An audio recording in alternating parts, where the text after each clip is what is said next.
Hold up everybody, the truth speaking.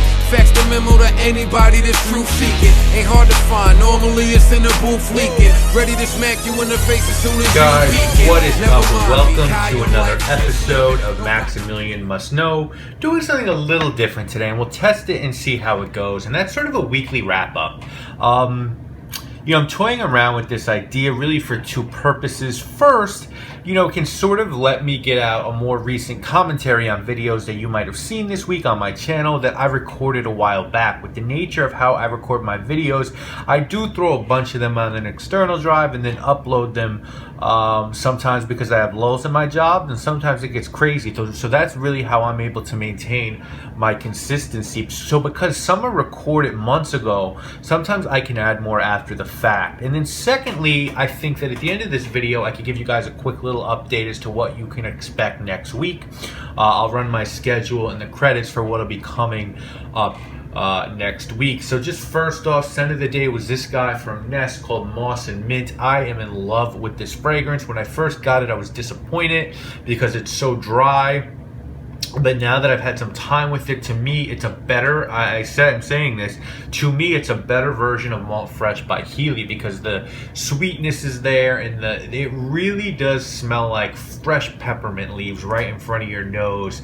Very watery, there's moss, so it contributes to the sort of greenness of this. This is absolutely fantastic, and of all these Nest fragrances, to me, this is the best one. I like it better than Wasabi Pear, although I do have to try Moroccan Amber. So this week we did two different Scent Safari videos. One was for a really interesting niche house called Strange Invisible Perfumes, which I really enjoyed. I think they do excellent scents. But, there was definitely some comments sort of bemoaning the price. And, my response to that would sort of be what it is with really any consumer good, whether it be clothing or sneakers or cars or watches, anything like that.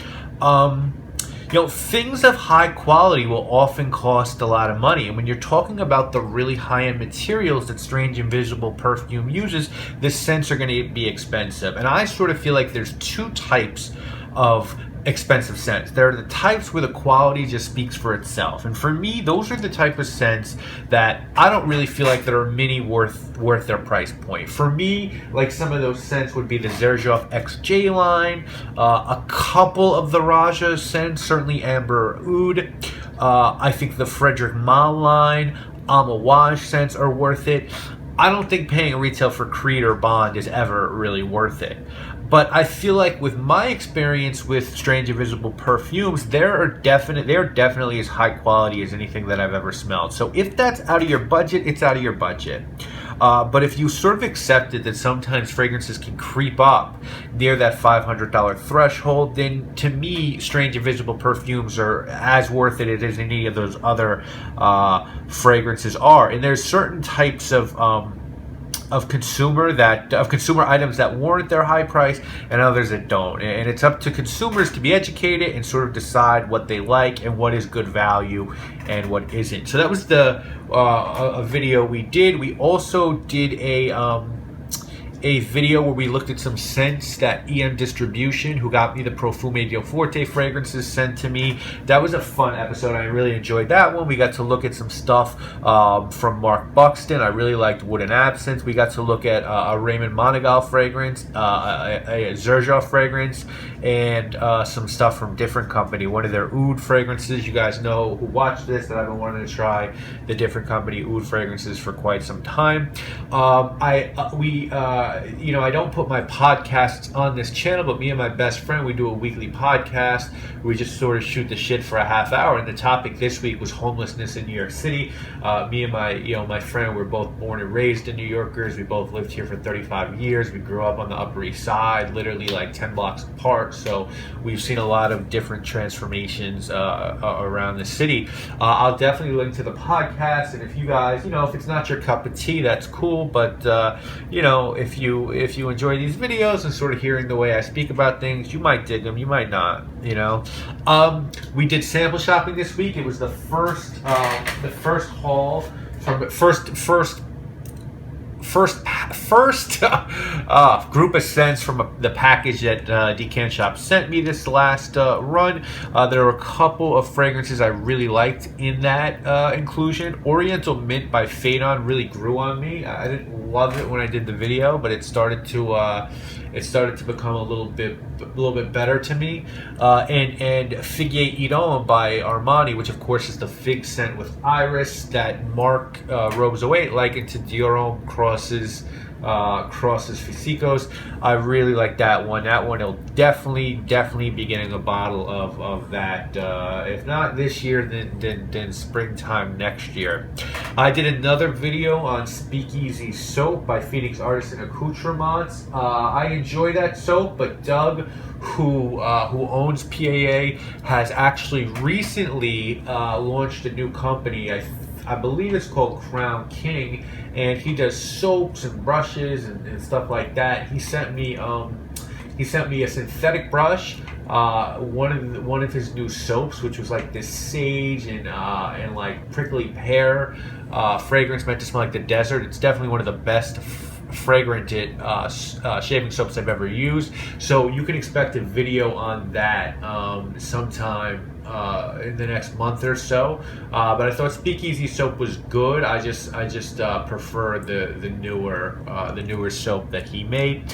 Our fragrance review this week was Atkinson's Oddfellows Bouquet, an excellent tobacco fragrance, one of the better fragrances I've come across in a long time. To me, it's really a sort of a hybrid of three other fragrances: Tobacco Vanille, Amber Narguilé, and 5 O'Clock Au Gingembre by Serge Lutens. It's really good. If you like those three, this is sort of a combination of all those different fragrances. So that was sort of this week. I got to try the new Dior fragrance, Sauvage.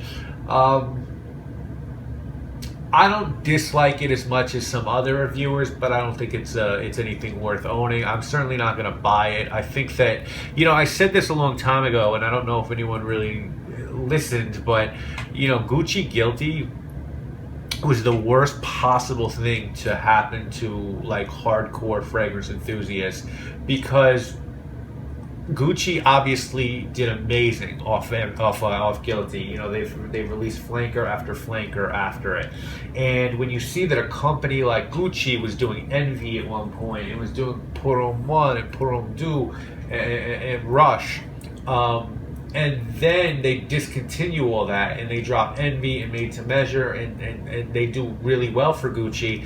You have to think that other big houses took notice, like Dior and Versace and Hermes, and they're sort of trying to, instead of trying to make fragrances that are new and interesting and unique and have a say in terms of the fragrance world, they're really just sort of making things that are just smell good in a magazine. When you pull the paper open and some idiot wife goes, "Oh honey, doesn't this smell good?" and the dickhead rubs it on his neck and he goes, "Yeah, I'm gonna go buy this tomorrow," and he doesn't even think about what else might be out there because she thinks it smells good. That really, at that moment when that happened with Gucci Guilty, like the designer fragrance game is fucked up. Now it will be revived. I think someone will come out there, and there are fragrances, thank God, that have come out like this year, like Dunhill Icon, which is a real good designer fragrance. Hermes released Jardin Monsoirli, which is I think a good release. I think Prada Luna Rossa Sport isn't a bad fragrance. I'm gonna buy that one. I'd like to see what Spice Bomb Extreme is about. I don't have high hopes for it. I was really looking forward to Dolce & Gabbana the EDP. But what I've heard from my buddy Grady Boy, that shit is not anything popping too hard either. So I don't know if I'll be picking that one up. But I was definitely excited for that. And then there's an Armani Code Private Blend or something like that, special blend or some shit. And I would definitely like to try that. So I think you'll see this trend of these bullshit fucking Abercrombie, Cinnabon Mall of America bullshit, fucking Aunt Danny's pretzel shit hopefully die at some point, and they'll get back to making interesting fragrances. But you know what I said in one of the fragrance groups, to be honest though, like, you really can't be mad at it if that's the hustle, because a lot of these companies, Dior and Prada and Chanel, Hermes, they do have these higher end exclusive lines, and they're sort of saying, yo, if you want the bullshit, go get the bullshit, but like, if you want that crack, we got that crack too. You got to pay a little bit more. It takes a little bit harder to search out, but if you could part with the dough, there's a whole other class of fragrances we offer that are really made for the people who watch these videos and people like me who don't want to go to Sephora and shop for a scent. So you really can't be mad at that. If that's letting them eat, and so Sauvage and The One are making it possible so that their other higher end fragrance divisions can exist, then it is what it is, and I'll make that trade-off any day. You know what I'm saying? But I was definitely a little bit disappointed by Sauvage. I guess I don't think I should have. I shouldn't have been expecting too much based off what people were saying, but when Dior drops something, people in the fragrance community definitely listen. The designer scent that I'm probably, the next one that I'm probably going to get, I would say will probably be Vetiver Blue, the Cartier, the Cartier low flanker, the Vetiver one, because that started to now show up on these these discount sites, and I'm a big fan of Cartier, and I love that low collection. I think those are really good fragrances, so that's probably the next designer scent that I'll pick up. In terms of what I'm looking at on the niche side of things, there's a few niche fragrances that might be next. Definitely the Dior Feve, that's possible. I still need to get Vetiver Geranium by Creed. I'd like to get Beloved by Amouage. What else? Actually, I don't want to blow everything up because kind of got some gems in there, and I want to review them myself before someone beats me to the punch. But those are definitely things I'm looking at. I'm looking to get my first Memo fragrance. I really enjoyed my my Scent Safari with them. Yeah, one more thing I want to say before I go real quick. Scent Safari is coming up with this new house called, it's not new actually, they've been around for a minute, but they just did an EDP line. It's called Solstice Scents. I'm sure some of you guys have heard of them. I'm just going to say this, and we'll end it on this.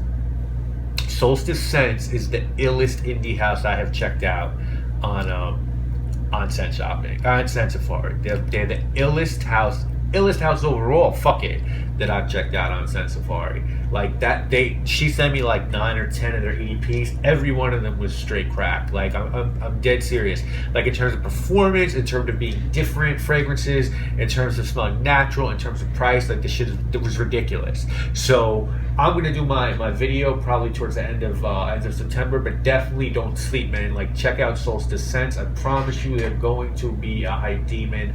If not this fall, definitely next year. So check them out before they get really hot, or wait till they get really hot. But I promise you, they will get really hot. So that's it, guys. Stay tuned for the schedule for next week. Let me know if you like this. If you do, I'll do more. Probably not every week, but as often I can get to it. If not, obviously, we don't have to do them. But if you guys like them, I don't really have a problem with doing them. Probably not going to heavily edit them or anything like that, but it is what it is. So I'll see you guys next week with 4 more videos, possibly 5 if we do this again. Have a good, safe week, guys. Make sure you smell good, and I'll see you again. Don't box me with the haters, cause it's a big difference. Ain't gotta believe me, nah, say the best is written. Ain't just kidding when I tell you that they been sitting. Fuck with me, I'ma have your wife and kids missing. Bomb under your car and you by the ignition. Ain't just spitting, it's typical Joe Button shit. Trying to touch something hot without an oven mitt. Poured with hip-hop, trying to restore